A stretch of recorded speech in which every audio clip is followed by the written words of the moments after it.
Welcome back to the weighing room, and today we are going to be running through the Saturday cards of both Haydock and Beverley. Lots of sprints, lots of handicap action, and then between me and Paul, hopefully we can pick a few winners. Paul, how are you getting on? Flying, thankfully. Looking forward to the weekend. We might lack a little bit of quality, but certainly not lacking in quantity. There's plenty on, so looking forward to it, and looking forward to Cartmel as well. Cartmel is one of the hidden gems, I think, with people who aren't familiar maybe with racing. You always ask somebody, where would you take someone for the first time on a race course, and you'd automatically think maybe Aintree, Cheltenham or what have you, Punchestown. But the likes of Cartmel and Perth and Bellewstown here on a summer's evening, they're as good as anywhere. They're little hidden gems, I think, in the racing world. I'm yet to go to Cartmel, but I think I've got it coming up soon. I've got a few. Musselburgh, I think I've got Cartmel, I've got Pontefract, I've got a few rogue ones this month coming up. So that's all part of the fun. Some of the best days racing I've had are on some of those quieter courses. Perth's great now as well. Bellewstown, as I mentioned, but Cartmel is something else. I rode a winner there. It's the home of Sticky Toffee Pudding as well. That's not bad. It's the quirky track, like the crowd, the people are, it'll be packed out, like, and the people are quite close. Listen, and you can really feel the atmosphere and what have you. But I had a winner there a few years ago when I was riding and whatnot, a horse called the Babe Magnet. Yeah, that's yourself. Or the horse, as luck would have it. So the horse won anyway. Had 9 stone 9, hadn't eaten in like 2 or 3 days. So going to the races, the form was a little bit wayward. When the horse won and what have you, adrenaline, there wasn't a bother me. But when I went out for the presentation, when you ride a winner at Cartmel, you get presented with a bottle of champagne and a block of Sticky Toffee Pudding. Oh, unreal. So I went out for the presentation, and with that, there was a guy's 40th, and the whole party and that, and they stopped and we got pictures. They took pictures with us after. They'd all backed the horse.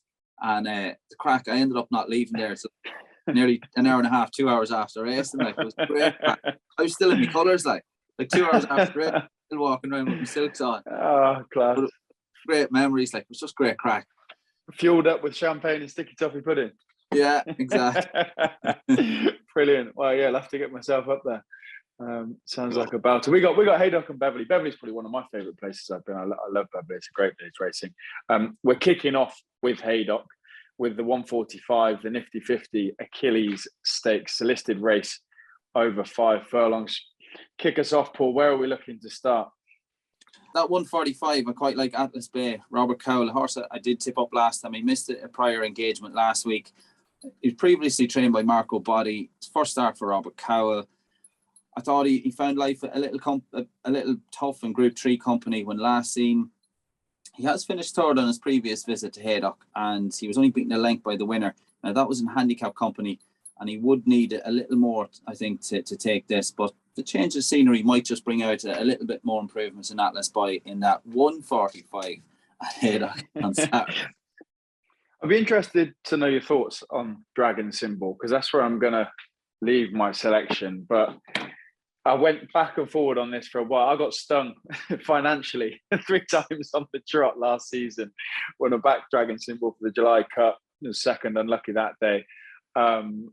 Backed again next time out at Goodwood. I was there that day, and I'd probably say unlucky there. I got caught a little bit behind a horse in running, didn't have the clearest of runs, and I thought, right, York, this is a certainty, and came third and was just fair and square beaten that day by Winter Power. Since then, you couldn't, fourth at Curl wasn't a bad run, and then 2 pretty poor runs. But if you look back to that previous form, Dragon Symbol's got the class to win a listed race, in my opinion. Yeah, he only managed to beat 2 home last time out at York, wasn't it? And then he was seen before that in a Group 1 contest behind Creative Force. I mean, they are Group 1s, this Group 2, a Group 2, a Group 1, a Group 1, another Group 1, there's a number of Group 1s to his name, but he hasn't managed to win. So I think if there ever was a chance to finally get his nose in front, it would be in listed company here. That's the angle I'm taking anyway. Yeah, no, you'd have to say that. Like, on his best form, he'd have to be thereabouts. That's going to be me. Maybe I'll get stung again, but I'm willing to go back in for one more shot. Next, we move over to Beverley, 205. the Hilary Needler Trophy Fillies Condition Stakes. This is a Class 2. I'm just moving across now with a 5 furlongs. We've got, I think, up to 9 in this race. Where are you looking here, Paul? I'd maybe take a chance on the Mark Johnson trained Fragrance, who was a good winner last time out. Nicely drawn in stall number 2. I think round Beverley, you need a bit of streetwise. You need a bit of that steeliness about you. It's not the easiest tracks. You don't want to be drawn down the inside either in case you get hemmed in, and you can't be drawn out too wide either. So I think over the minimum trip here, I think Fragrance has a nice draw in stall 2. Should go forward, you'd imagine. I know Mark Johnson always advertises that he doesn't tell his jockeys to go forward, but it's just drop the hands on wherever you end up. But I think, she's been down to Ascot. She was a winner at Catterick last time out. She'll have that bit of Johnson steeliness about her. So I think Fragrance takes the beating here. I'm going to go with Absolutely Flawless myself. I'm just sieving through. There was a couple in here. One being Primrose Ridge, who won a Class 5 and then was beaten when stepped up in class. And the other, Star of Lady, again, won a Class 5 at odds on and then was stepped up and beaten in a Class 2. Absolutely Flawless, on the other hand, won the Class 5 quite nicely and then won well at Chester after not getting the best start in a Class 2. So I quite like that she's backed up her original run in hotter company. And that day at Chester was very competitive. On the Chester Cup week. So Absolutely Flawless with Buick taking the ride, I'm going to stick with for that. Horses we don't know a whole lot about, a couple of runs between the two, but I just like that Class 2 win at Chester that day. I think I'm always biased towards the horses I've seen in the flesh, If I'm at Chester and I see a winner and it crops back up, I'm usually more likely to side with them. So that's the 205 at Beverley. The next where we're heading is back to Haydock. We're going to chop and change between the two throughout the Saturday card. It's the 220. This is a Class 2 handicap over 1 mile 3. Quite a tricky one. There's a few runners in here. Where are you looking, Paul? HMS President. I think off his mark of 88, he should be capable of, maybe just reaching the placings at best. He was 4-16 in the Class 3 event at Ascot last time out. That was on May the 7th. And I think he just could run well at a price here. And I absolutely hate criticising jockeys, and I'm not giving stick to Georgia Adobe. But I thought if Georgia had to get another crack at that race, she might have just let the horse roll going into the last bend or coming off it. She just got caught in the pocket. Horses came round her and she got hemmed in, and he was crowded. He wears cheek pieces, so he's obviously a little bit quirky, and he was quite crowded up the home straight. So it mightn't have affected the result, but it might have just reflected better on Georgia had she let him roll off the bend and not get caught in a pocket. Not criticising Georgia, obviously, accidental agents, a good advertisement of her skills. But David Probert takes the mount, and I think HMS President just could run well here at the price. And I have gone with, this was another race that was kind of and I'd imagine you're the same. When you're looking at these big field handicaps, it is tricky, but Marajan for William Haggis, I'm going to stick with, partly because he's fairly lightly raced, and it's impossible, I think, to pick out an experienced handicapper that's been going up and down and here, there, and everywhere in the weights, and you're trying to find the day that they are going to land one. Whereas Marajan's improving. He's only ran in 2 handicaps. One was in a Class 3 that he won. He went up £10 in the ratings for that and still managed to come third in a Class 2 next time out when didn't have the best of runs that day. And I think for only 5 runs going into a Class 2 off of 95 and coming third is very fair form. Another run to his name coming here, only £1 up in the ratings, back in a Class 2. I think has to have every chance here. So Mahajan will be the one for me in the 220. Next up, back to Beverley. We'll keep it rolling. 240. Another handicap, Class 3, 7 furlongs. We've got 1, 2, 3, 4, 5. Well, we've got a few in here as well. Where are we looking? Well, it wouldn't be a recording for the winners enclosure without tipping up either a Balding or a Haggis or indeed a Dan and Clare Cooper runner, I think. And that's where I'm going here. And with Percy's lad, who comes into this in terrific form. He was a winner of his last couple of starts at Yarmouth and Nottingham. He's gone up in grade, he's gone up in the weights, he's gone up a total of £11 for both those victories, which Dan and Clare, I think they've placed them well here. Like his first victory came in Class 4 company. He was a winner last time out also in Class 4 company at Nottingham off a mark of 90, having won his first of those victories coming off a mark of 85. But connections are often not to claim once again. He's rated 96. He carries 10 stone 3. William Buick's been booked for the ride. So they clearly think that off that mark of 96 in this company, carrying 10 stone 3, that he should take the beating. I think if I was looking elsewhere, I'm a Gambler would be dangerous. And was a good winner last 2 starts back. Managed to beat one home at Newmarket in a decent enough contest back on the 14th of May. So I'm a Gambler. Just could be one that would pose a threat. I think off a mark of 89, has a handy weight of 8 stone 13, but I think Percy's Lad is the one for me. Percy's Lad would probably be the one I'd be looking at to beat my selection, because the reasons for mine, Hugo Gregory, is great form here at Beverley. There's won a couple of times. The last race he did win won at York, and then before that won at Beverley. Same distance, same mark in a Class 4. Now the worry for this horse is every time he steps up to a Class 3, that difference in class just seems to get him. He's won races in Class 4s.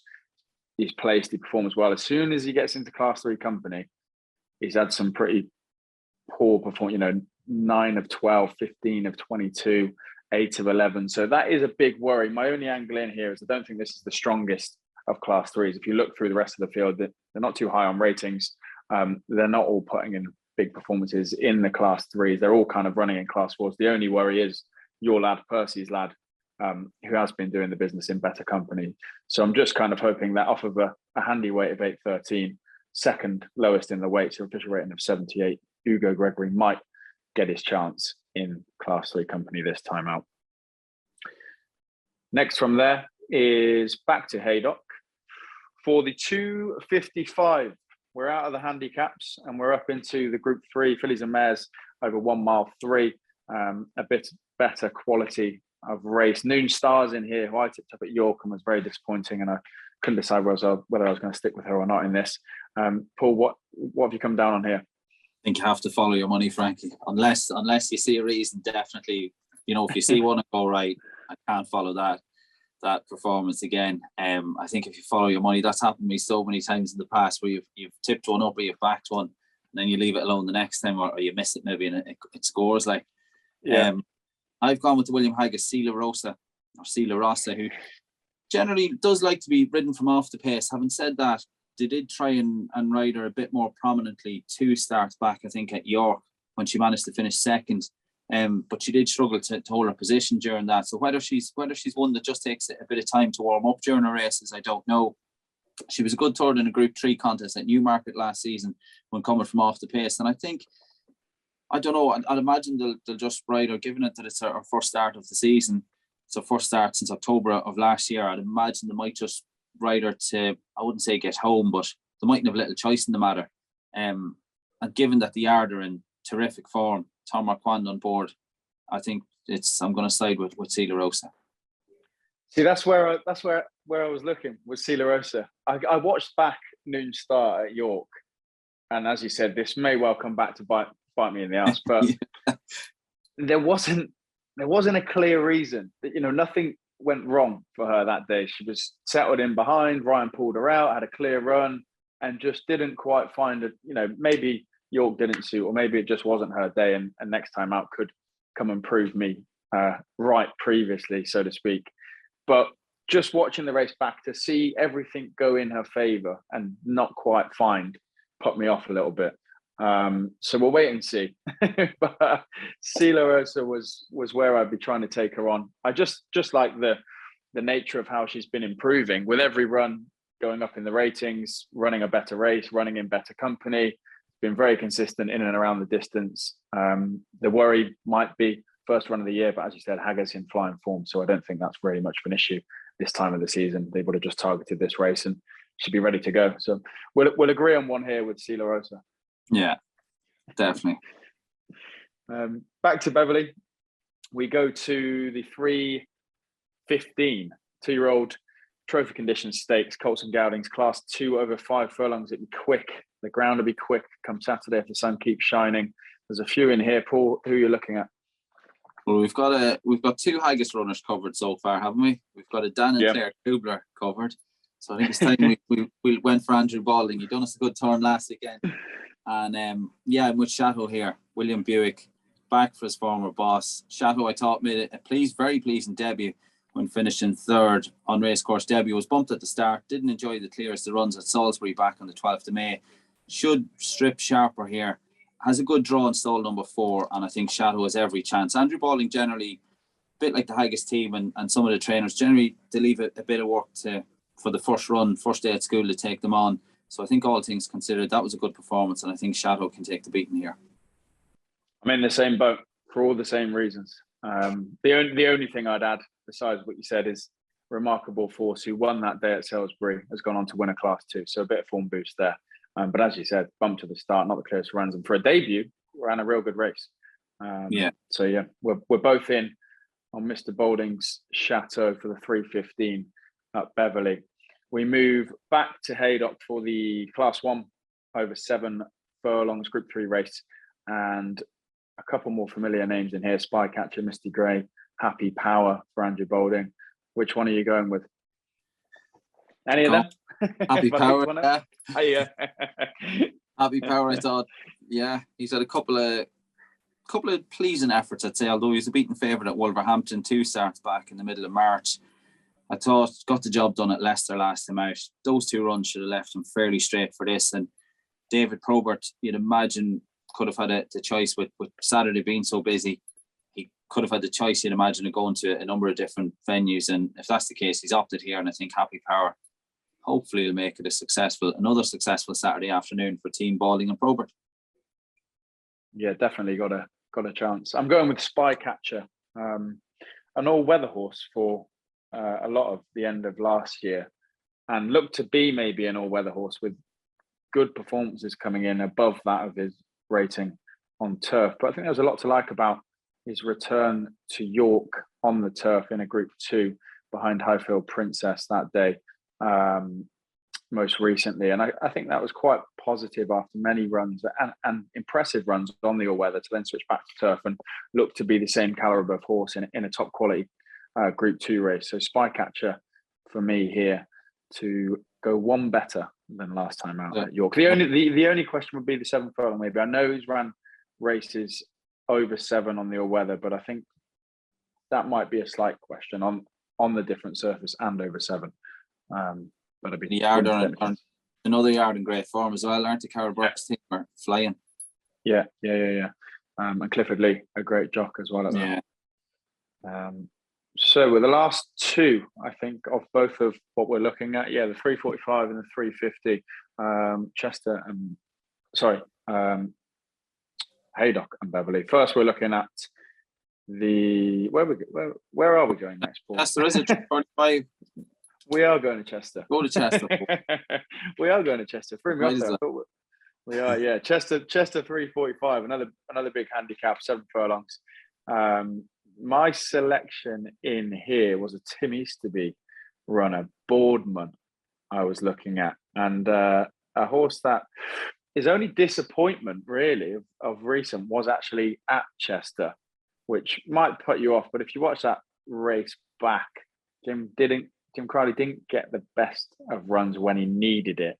And if you look either side of that, off of a similar rating, in over 7 furlongs in handicaps, has performed very, very well. So I think coming back to Chester, and the fact that they haven't been put off by it, going there, having a recent run, there's clearly no signs to put them off going back to Chester. They want to have another crack at it. I think that is positive for the Easterby team with Boardman. Where are we looking yourself, Paul? I've gone with Fool's Rush in. Drawn in stall 5. He's a horse that he likes to go forward. Previous course and distance winner. Maybe just didn't get home. It was his first run since October when he was last seen finishing 4th of 10 at Chester back on the 6th of May. Should strip fitter here. Looked to get tired in the last half furlong or so. And it's Stevie Donoghue takes over from Ben Curtis, which is no Ben's top class as is Stevie. Where's the tongue tie and cheek pieces? And I think he'll be trying to make every post a winning run from stall 5 here. Just a neck ahead of my selection, Boardman. So another clash back at Chester. Yeah, it'll be interesting. I think Boardman likes to come from off the pace. So you'd imagine Dave Allen's going to have to sit down the rail and hope for a little bit of luck. But I think if Fool's Rush In gets taken on early, he'll not have an easy time of it up front. So it's the only thing I'm concerned of. It might just set up for somebody coming off the pace.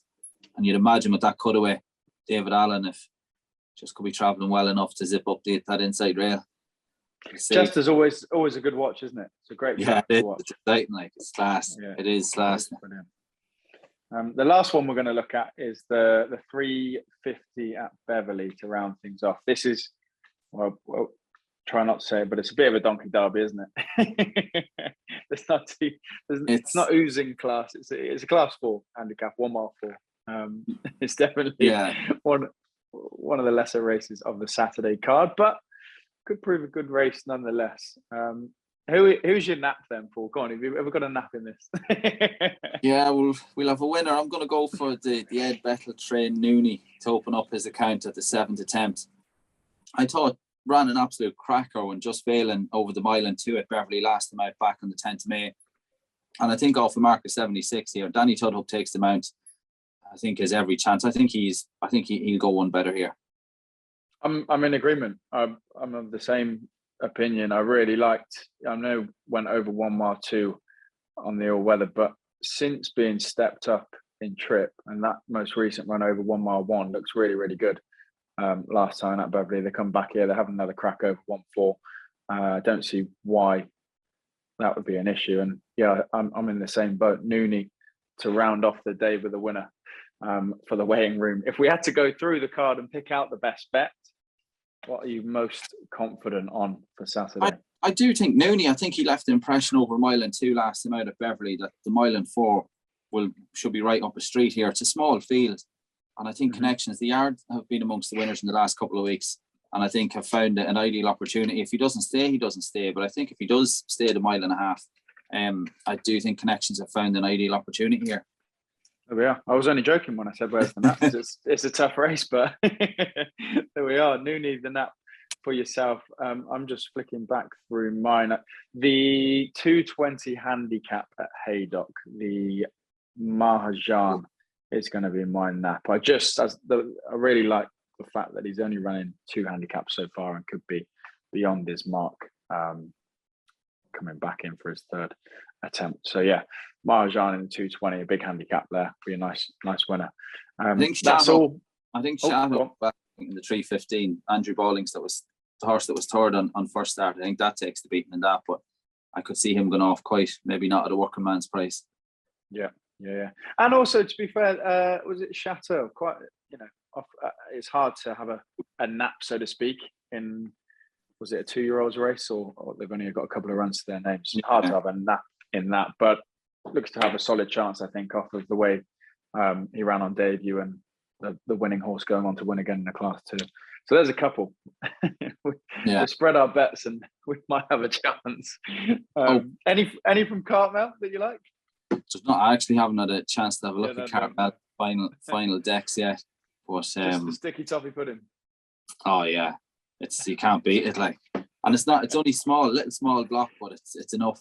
You mightn't think when you look at it, you think you could do it a second helping, but by the time you're finished your first one, you're not back for seconds. I'd imagine. Top stuff. Well, that's all from us today. Across a packed out handicappers card across Beverley, a few at Chester and Haydock. Hopefully there's some winners in there as always. And I'd imagine next week we will be back as a trio, looking ahead to some big racing. So as always, Paul, thanks for your insight and we'll see you next time.